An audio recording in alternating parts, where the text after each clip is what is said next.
They might actually do it. They might actually do it. But I don't think so. Oh, that ulti hitting Marvin. He's going to get poked down really low right now. But at the same time, Target's going to die. This turret is doing so much damage. Kiwi Kid gets pulled down right now. And this is just a team fight that can go to anyone. Really low HP on Riven. Her thing going down. Penguin gets hit by a spear. And that is a one team fight for a 3-for-1 trade. Yeah, 3-for-1 trade for purple team. Really good. They hard engaged there. They caught those two people out. And, Sejuani only hit one person with their ulti, but they hit Jax. They made it so Jax had to, instead of going into your team, they made it so that Jax had to jump out. And at that point, Jax is going to lose a lot of his effectiveness in team fights. And this is definitely going to lead to, most likely, a turret and an inhibitor. I don't know if there's not quite enough time. They're going to do some damage to this. Well, they're going to engage on the Theomancer, but they're going to force the flash here, and then it's going to go for the trade. This is going to definitely be an inhibitor. It just depended on the other team if they were willing to sacrifice lives maybe for preventing them from getting the inhibitor, and that didn't happen. So you're going to get the inhibitor, and this is what I was talking about. This is the kind of the game-defining moment right now. They got that inhibitor. That means that they can push, they can poke all that they want, and as long as they're good at positioning in this game, they're going to win. So this is their game to lose right now. They are in control. They know what they're doing, and they need to put me on support instead of Donald. Just say it. Just say it. Just wanted to throw that one out there. You did have great success at a previous tournament against an all-Korean team. We stomped everyone after the first game in that last tournament. We had like 15-minute Barons against this team. Yeah. Against the team that they're playing right now. And I'm going to say that's because of me. Playing support. Very modest of you. Yes. I'm a very modest person. Actually, I'm a very sarcastically arrogant person, and that's more fun. We see, as always, the AD carry Warren will be going for that red buff. This gives him a lot of control, and it gives him the ability to kite. Yeah, exactly. And that's why you put it. That's why you put it on your ADK, because they traditionally don't get something that's going to be slowing people. And so if you're able to kite, you're able to just maintain your distance from those bruises, which are normally going to be jumping in on you. Yeah, exactly. Especially with Jax. Yeah, especially with Jax. You need to be able to jump out right away and slow him down, keep him from getting on top of you. Even if you're, not auto-attacking him because he's just dodging your auto-attacks, your Qs, your other things like that are going to prevent him from, closing in on you too fast. So the combination of that red buff and that Trinity Force slow every once in a while is going to keep Jax really from getting on top of Ezreal too often. Alright, so... if we look at the farm right now, Kiwi Kid's farming very well. Because if they're going to have any type of combat, it's going to be 282. This is going to start coming down to less Katarina now and making sure you guys kill Sivir. If they kill Sivir in a team fight, that's going to be the end of it. Or if they just poke down people to where they can't engage, then that's going to be the other part. You see bottom lane being pushed down right now. Katarina's the only one back in base to really defend it, but you're going to see Kiwi Kid move down there, and right as Baron comes up, Kiwi Kid's going bottom. This is going to be a lost Baron maybe for purple team, but Kiwi Kid sees that, knows that Baron just came up right now. They had a time, so that was really good by them, and they're going to try and probably hard engage on this right now. Hopefully Marvin's going to go in, he's going to initiate on the Nidalee, and you're going to have Nunu. Ooh, really good ulti by Nunu right there. Great ulti picking up. But at the same time, Marvin dies due to Riven Q. Yep, but you see Sivir doing just a really good job at positioning right now. Sivir not going to be able to take the three of these people though right now. Does take Warren out. It's going to be a two people left to one, and you're going to go see Black Lancer and Tespa Excellence go down and probably try and take out the base right now. I don't see why this could potentially lead to a throne kill. Yes, you see one tower going down bottom right now, and this is what I was talking about. That one inhibitor from that first Baron buff, it made blue team decide between either we give them Baron again or we lose bottom, and they both lost the fight, and they're going to lose this game. They're going to lose this game, definitely. There's absolutely nothing Nunu could do at this point. Yeah, there's nothing Nunu can do. He might as well just leave the computer and go use the restroom. Yeah, pretty much. Alright, and there you have it, folks. We have the end of game one going to purple team, brown and yellow. So I'm really surprised by that one. I expected, Kiwi Kid's team to come out gunning on this one and just take them, because given the last local tournament they were at, they we absolutely stomped in that tournament. So it looks like the competition has really picked it up, and I'm really happy to see that. This is actually going to be, a good series. I'm hoping to see, at least the next game picked up by the blue team, and then eventually by the purple team. Yeah. Hopefully we'll have a game 3. Yes, I'm hoping for a game 3 on this one. But we're going to wait a couple minutes. Thank you for that shout out right there. And we're going to go ahead and see what's going on with this next game right now. Let's see if I have a game. If you guys have any questions, feel free to tell us on the stream, and we'll make an effort to answer them. Yeah, we'll probably have Bo looking at it from the other side, and he can direct the questions to the casters when needed. Excuse me. How's the casting? Very professional. I mean, how many viewers? 22. There was no laughs. We were just like, this guy got smashed. And then he lost half his HP.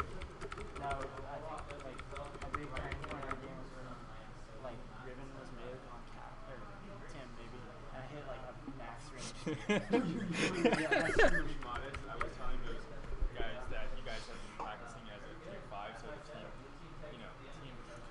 just having some fun banter. Play a part, a huge part in it. And so for me, I think this is a kind of wake-up call and a very humbling moment. This is good. This is good. I have it no other way. Exactly. Hey, nice job. The Spears, man. I can't play mid again. They're gonna ban. No, I mean they're not gonna ban mid. I don't know what counters it. That's the problem. I don't know. AP mid. Ari would probably counter. Ari would counter AP Italy. What else can I think of that will counter? I could actually see. I wonder if Pangboy will pull out the Mordekaiser. I would like to see Pangboy pull out the Mordekaiser. That would be really interesting to see, because I feel like that would actually do pretty well against Nidalee in terms of that he would just be able to shove the lane, and Nidalee wouldn't really be able to do all that much against that shoving. She doesn't really have anything to CC there, so I'd actually like to see Pangboy pull out the Mordekaiser pick. Mordekaiser right here. I think Mordekaiser would be a good pick here. I mean, Painboy traditionally has been playing Mordekaiser. It is his best hero. Yeah. But today he's had great success with Katarina, so he wanted to try his luck, Yeah, he wanted to see how it would do. Yeah. Oh, really? I'll tell him.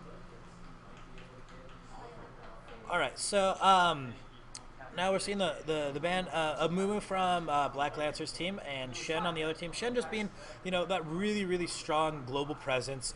No teams really want to deal with that. That's just unfortunate. And you see the Ezreal ban going out. Ezreal just, really, really, really strong AD carry. You don't want to have to deal with that. That was one of their big problems in that last game. Ezreal just was able to, do well enough bottom lane to deal with that.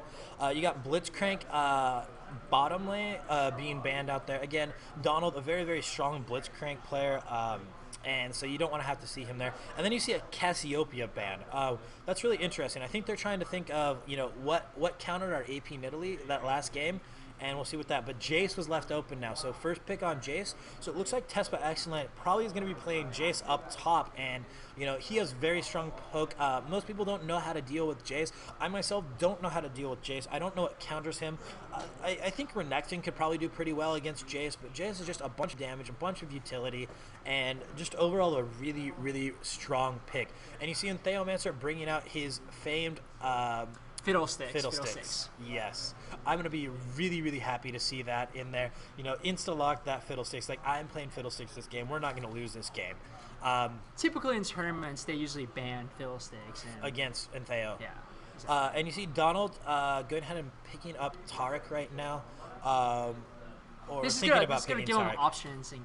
They are. Blitzcrank is already banned. But Taric is a good counter to Blitzcrank when it's not banned. No, Taric's not a good counter to Blitzcrank at all. You think so? No. Like Taric Sivir, it can help. Well, yeah, but that's Sivir being the counter to Blitzcrank, not Taric. But I mean, if you had something like, say, Soraka, right, then that wouldn't work out. Oh, well, that's just silly to pick Soraka against Blitzcrank. Really, what does best against Blitzcrank as any support is Sona. Yeah. And that's because of poke.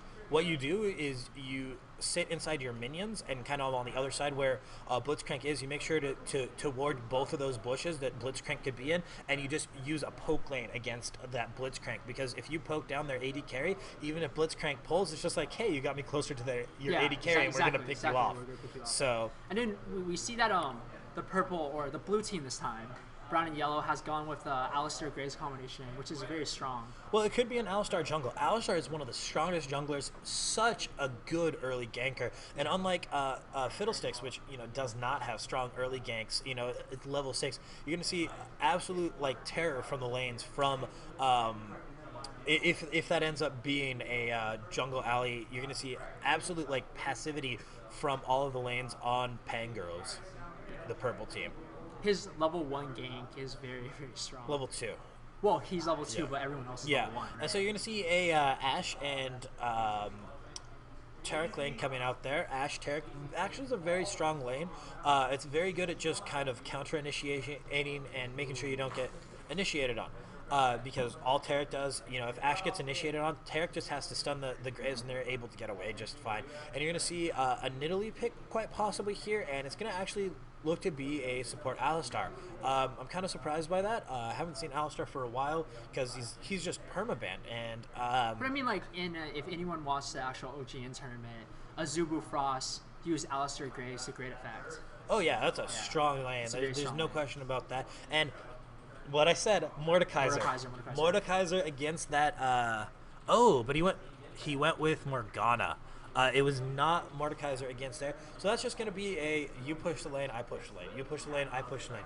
But the one thing here to think about with Mordekaiser is Mordekaiser, although he's good at clearing lanes, he's not good at defending pushes because he has to be out there in front of all the minions to really hit there. Yeah. And with a binding at the right time, that could be, just a killed off Pangboy.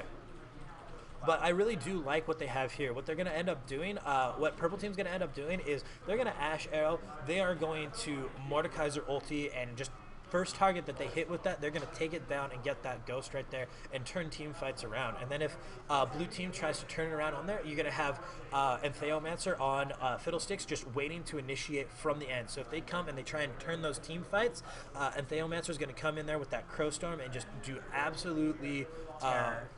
Real terror. And it's good that they picked up a tankier mid because Fiddlesticks is a squishier jungle. Yes. And also, the one good thing about Mordekaiser is he doesn't need blue. Exactly. So, and Fiddlesticks is very blue dependent. Well, he's not very blue dependent, but giving him those cooldown reductions, especially on his ulti, is going to get him out there quicker for those ganks. So if he has that blue with that cooldown reduction on, it's going to allow him to, get ganks more often because, you want to have that Crow Storm up as much as possible. Yeah. And then usually at level 6, if you gank, it's pretty much a guaranteed kill. Yeah. It's really hard to survive that level 1 Yeah, Crow it is Storm. very, very difficult. Or at the very least, you're forcing a couple flashes. Exactly. But even then, he usually flashes so far ahead, and you have to be so careful. It's really hard to deal with. The actually flash out stuff, you need really fast reflexes because the moment he blinks in, he also silences and stuns you. Yeah, he can silence you. Yeah. So if you don't have that instant reaction, it's just going to be devastating for you. And there's also a psychological component, right? If you're always scared of him, you're going to play safer. And that's what I'm saying. From level 1 to 5 in the jungle, Purple Team is going to have to play very, very scared. But after that, they don't know where Entheomancer is going to be once Fiddlesticks hits level 6. So that's going to, in turn, make Blue Team have to kind of play a little bit more scared. Yeah. So it's going to be really interesting to kind of see the terror on each team's kind of level. We can almost have like a bar kind of go in there as, levels go up, this team goes up with terror. And then one of the other things you have to watch out for is that Alistair could potentially go gank mid, which is a very good possibility. Oh yeah, that's such a strong ganker. And because Mordekaiser is going to be be pushed up. So Mordekaiser, if he isn't safe and he doesn't play safe at the very beginning, he's going to be a huge target for Alistar to come in. Oh wait, no, Alistar's not jungling though. No, but he can go from support in order to. That's not smart. That's gonna put Graves at too scary of a position with that. But I mean, what if you're pushed up to the tower, right? It's possible, but most of the time, players don't do that. Generally speaking, If you watch like a Zubu Frost, they were. Yeah, I mean, but they were probably doing go that. boots first on Alistar. The traditional